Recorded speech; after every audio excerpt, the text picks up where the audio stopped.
Pada April 2022 di New York, Amerika, sebuah penemuan mengerikan mengguncang warga setempat. Tubuh Orsolya Gaal ditemukan di dalam sebuah koper di pinggir jalan. Ia telah ditikam sebanyak 58 kali dan tubuhnya dilipat hingga menyerupai adegan dalam film horor. Namun ini bukanlah fiksi, ini adalah kisah nyata. Penyelidikan awal tidak menemukan tanda-tanda pembobolan di rumah Orsolya, yang memunculkan teori bahwa pelaku kemungkinan adalah seseorang yang sudah dikenal oleh keluarga. Tapi jika benar begitu, siapa di antara orang-orang terdekat Orsolya yang sanggup melakukan kejahatan sekejam ini? Bagaimana kisah lengkapnya? Sebelumnya silakan subscribe dulu channel ini serta nyalakan loncengnya untuk mengetahui kasus-kasus kriminal yang terjadi di berbagai negara. Lokasi kejadian berada di Forest Hills, sebuah kawasan di Queens, New York City. Pagi itu, 16 April 2022, udara segar dan suasana tenang menyelimuti lingkungan tersebut. Seorang warga bernama Glenn sedang berjalan-jalan bersama anjingnya seperti biasa. Namun saat melewati sudut jalan yang familiar, anjingnya tiba-tiba berhenti. Tubuhnya menegang dan mulai menggeram ke arah sebuah koper hitam yang terletak di pinggir jalan. Penasaran, Glenn mendekati koper tersebut dan menendangnya perlahan. Koper itu terasa berat. Awalnya, ia mengira isinya adalah hewan yang dibuang atau barang tak terpakai. Namun saat ia membuka resleting koper, ia langsung terkejut. Di dalamnya terlihat sepasang kaki manusia. Panik, Glenn segera menghubungi polisi. Petugas yang tiba di lokasi segera melakukan penyelidikan. Di dalam koper itu, mereka menemukan tubuh seorang wanita dalam kondisi terlipat.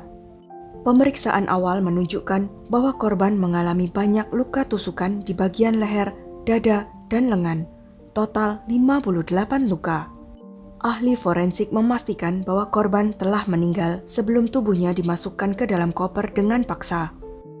Meskipun tidak menemukan dokumen identitas di tubuh korban, polisi berhasil mengikuti jejak darah yang mengarah ke sebuah rumah sekitar 4 km dari lokasi koper ditemukan. Rumah itu beralamat di 7224 Juno Street milik pasangan Howard Klein dan Orsolya Gaal.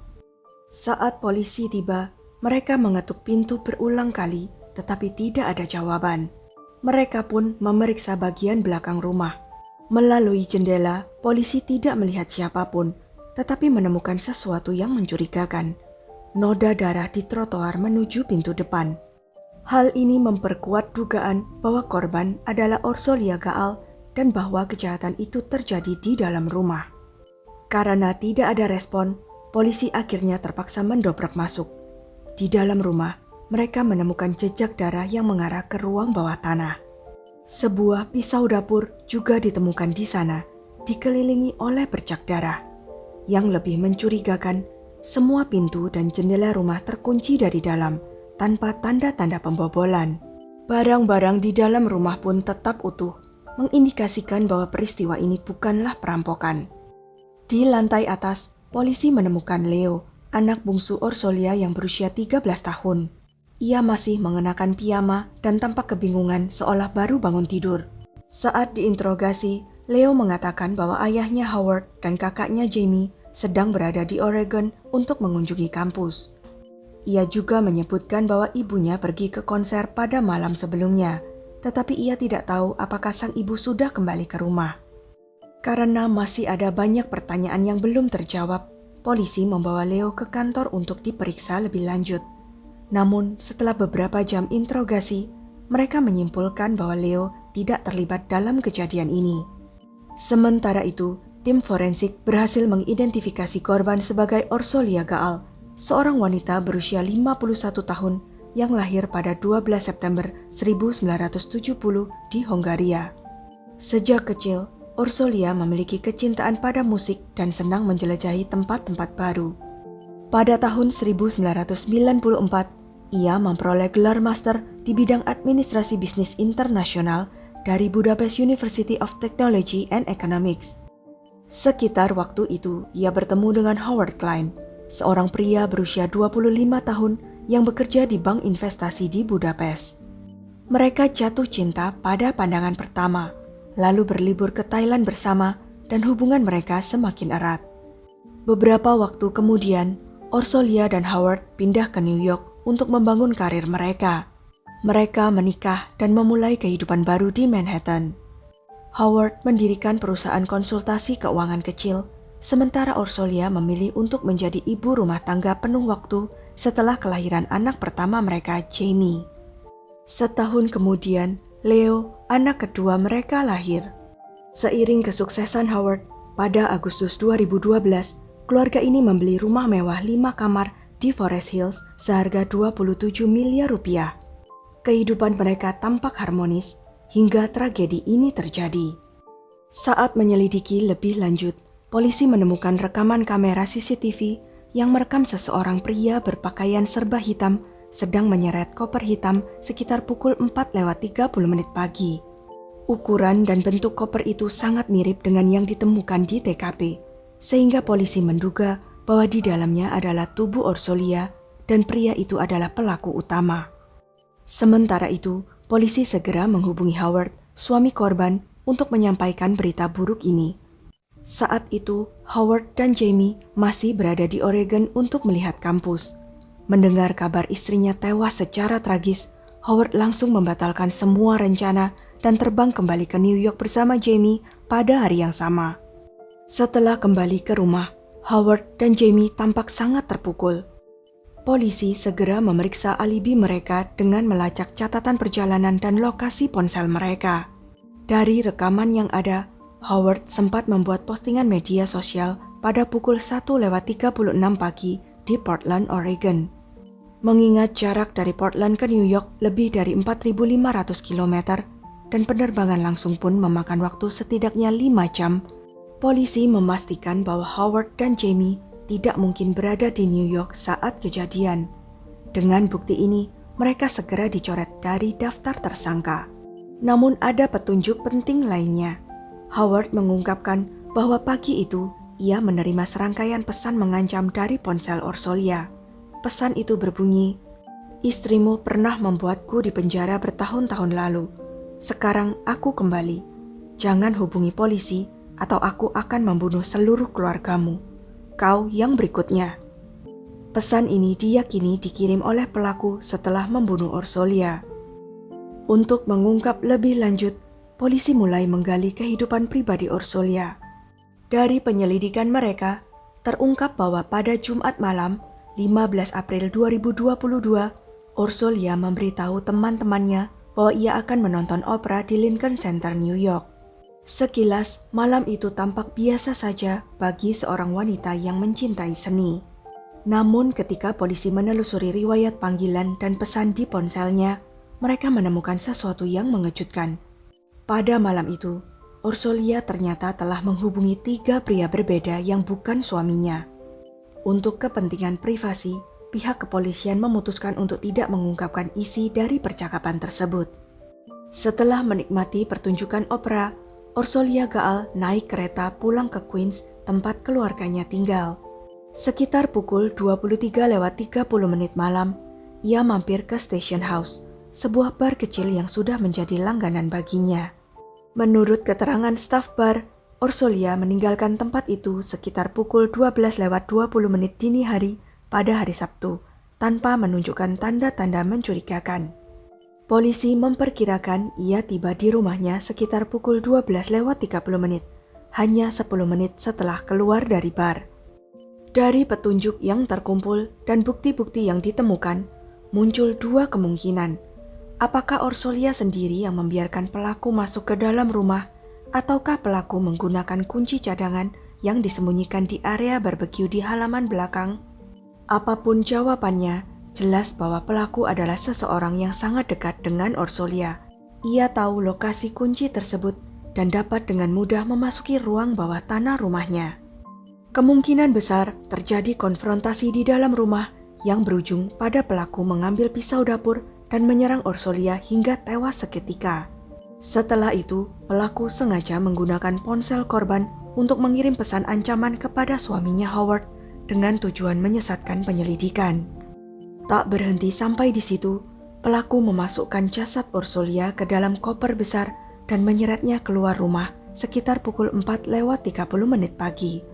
Dalam kegelapan malam, ia berjalan hampir 1 jam untuk membuang koper tersebut di dekat Forest Park. Polisi kemudian menyisir area sekitar tempat penemuan koper tersebut dan menemukan sebuah mantel berlumuran darah yang dibuang di dekat lokasi. Hasil analisis DNA memastikan bahwa darah pada mantel itu adalah milik Orsolya. Jelas, ini adalah barang yang ditinggalkan pelaku setelah membuang jasad korban. Untuk mendapatkan lebih banyak petunjuk, polisi mulai menyelidiki 3 pria yang sempat dihubungi Orsolya pada malam ia menghadiri pertunjukan opera. Salah satu dari mereka segera menarik perhatian penyelidik. Seorang pria yang sebelumnya bekerja sebagai tukang di rumah korban. Kecurigaan semakin kuat setelah polisi menemukan sebuah catatan tempel di kulkas rumah Orsolya yang berbunyi, "Cari tukang baru." Mengapa Orsolya tiba-tiba membutuhkan tukang baru? Apakah sesuatu terjadi antara dirinya dan tukang sebelumnya? Ataukah ini adalah petunjuk penting dalam penyelidikan kasus ini? Dari informasi yang dikumpulkan, polisi menemukan bahwa 2 tahun sebelumnya, keluarga Orsolya pernah memperkerjakan seorang tukang untuk memperbaiki AC mereka. Pria itu bernama David Bonella, seorang pria berkebangsaan Meksiko berusia 44 tahun. David telah tinggal secara ilegal di Amerika sejak tahun 2001 dan menetap di sana selama lebih dari 20 tahun. Pada tahun 2022, ia telah berpisah dari istri dan 2 anaknya, lalu hidup sendirian di Richmond Hills, Queens, hanya 12 menit berkendara dari rumah Orsolya. Setelah menyelidiki riwayat panggilan dan pesan, polisi menemukan bahwa David dan Orsolya telah menjalin hubungan terlarang selama 2 tahun. Hubungan mereka dipenuhi dengan putus sambung, hingga akhirnya 2 minggu sebelum kejadian, Orsolya memutuskan untuk mengakhiri hubungan mereka. Keputusan ini membuat David menjadi tersangka utama. Saat menyelidiki latar belakang David, polisi menemukan bahwa ia memiliki catatan kriminal terkait pelecehan dan menguntit wanita, semakin memperkuat dugaan bahwa ia adalah pelaku. Dari rekaman CCTV di sekitar tempat tinggalnya, polisi melihat sebuah petunjuk mencurigakan. Pada pagi hari, tanggal 16 April, sekitar pukul 6 pagi, David terlihat di dekat apartemennya dengan tangan kiri yang terluka parah dan dibalut perban. Polisi kemudian mengecek ke beberapa klinik dan memastikan bahwa David memang mengunjungi pusat medis pada pagi yang sama untuk mengobati luka dalam di tangannya. Dokter menyarankan perawatan lebih lanjut di rumah sakit karena lukanya cukup serius, tetapi David menolak dan memilih untuk segera pergi. 3 hari setelah kejadian, pada 19 April, polisi yang menyamar mulai mengawasi aktivitas harian David. Pada sore hari, ketika truk pengangkut sampah tiba, polisi segera menghentikannya dan memeriksa isi sampah dari apartemen David. Hasilnya sangat mencengangkan. Di dalam sampah, polisi menemukan sepasang sepatu kerja berwarna coklat, beberapa kantong plastik putih, dan barang-barang lain yang tampak mencurigakan. Setelah diperiksa lebih lanjut, darah yang ada di sepatu itu cocok dengan DNA Orsolya. Mereka juga menemukan perban bekas yang digunakan David untuk membalut lukanya, serta kemeja lengan pendek yang berlumuran darah. Pada 20 April, polisi mengepung kompleks apartemen tempat David tinggal dan menjalankan surat perintah penggeledahan. Saat didekati, David sama sekali tidak menunjukkan keterkejutan atau perlawanan, seolah-olah ia sudah tahu bahwa hari ini akan tiba. Di ruang interogasi, David langsung mengakui perbuatannya. Ia mengaku merasa sangat terpukul saat Orsolya mengakhiri hubungan mereka. Pada dini hari tanggal 16 April, ia memanjat pagar belakang rumah Orsolya dan menyelinap masuk menggunakan kunci cadangan dari pintu belakang. Saat melihat David di dalam rumahnya, Orsolya terkejut dan marah.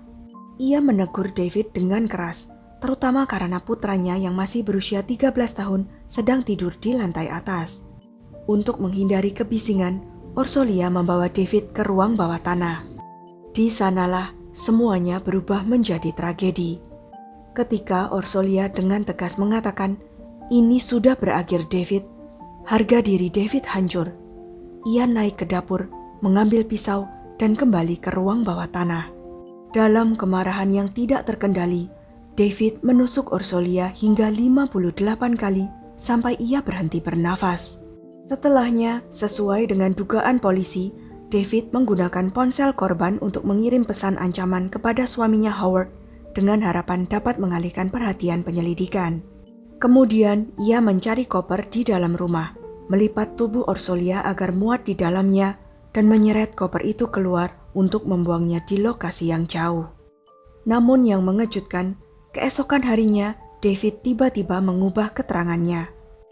Kali ini ia mengklaim bahwa ia pergi ke rumah Ursolia bukan untuk meminta rujuk, melainkan karena ia baru mengetahui bahwa Ursolia telah menularinya dengan HIV. Menurutnya, ketika ia mengkonfrontasi Ursolia, wanita itu justru mengambil pisau dan menyerangnya terlebih dahulu. Ia mengaku bahwa tindakannya hanyalah bentuk pembelaan diri. Meski begitu, polisi tidak percaya pada pengakuan barunya. Bukti-bukti yang dikumpulkan sudah lebih dari cukup untuk membuktikan kejahatannya. Setelah 7 bulan penyelidikan, pada November 2022, akhirnya David menerima tawaran untuk mengaku bersalah demi mendapatkan hukuman yang lebih ringan. Ia didakwa dengan pembunuhan tingkat 2 dan dijatuhi hukuman 25 tahun penjara. Pada 16 November 2022, saat vonis dijatuhkan, David hanya tertunduk diam, sementara keluarga Ursolia menangis penuh duka. Jaksa Melinda Katz kemudian menyatakan bahwa kesepakatan ini dibuat untuk memberikan kepastian hukum bagi kedua belah pihak, serta menghindari proses hukum yang lebih panjang dan menyakitkan. Namun apapun putusan akhirnya, kehilangan yang dirasakan keluarga Ursolia tetaplah mendalam. Peristiwa ini menjadi pengingat bahwa kemarahan, ketidaksetiaan, dan keputusan impulsif dapat berujung pada konsekuensi yang mengerikan. Ursolia Gaal adalah seorang ibu yang penuh kasih dan pencinta seni. Namun karena ketidaksetiaannya, ia telah pergi dengan cara yang tragis. Meski begitu, kenangan tentangnya akan selalu hidup di hati keluarga dan orang-orang yang mencintainya. Sekian kisah kali ini. Jangan lupa untuk klik like, share, subscribe, dan komen ya pendapat kalian. Sampai jumpa lagi di video-video selanjutnya.